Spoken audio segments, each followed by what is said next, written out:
Dili sa Cebu, alalapot na sa panahon. Din, mag-usap-usap ang panahon. Kalit nga mo init, kalit lang po ang pag-ulan. O isip malipayong na tao, dapat permitin na ang nakaandam nga tambal para sa sintomas pareha sa paghatsig og sipon. Mao na mga idol, suwayin ninyo ang Newzip Z Plus Forte. Ang mas gipabag-o nga Newzip nga mas isog kaysa previous formulation. Ang Newzip Z Plus Forte kay naisig mao na makatabang pagpamubo sa mga sintomas sa sipon sulod sa duha hangtod sa 3 ka adlaw. Tungod sa mas kusgan nga immunity with proper diet and exercise. Mao mga idol, suwayin ang Newzip Z Plus Forte. Mapalit sa leading drugstores. Vinylipred hydrochloride plus fluorphenamine maliat plus paracetamol plus zinc is the generic name of Newzip Z Plus Forte. If symptoms persist, consult your doctor.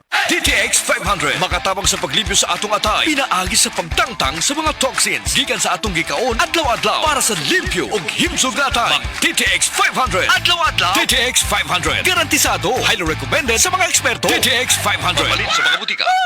DTX 500. Ako si Janice. Okay kayo mo man ako menstruation din gaspat-spat lang. Hinay kaayo. Ipati ko sa kong bana o DTX 500 kito capsules a day. Maintain lang na ako. Pag-regular na akong menstruation. Salamat kayo sa DTX 500. DTX 500 mabalin sa mga butika.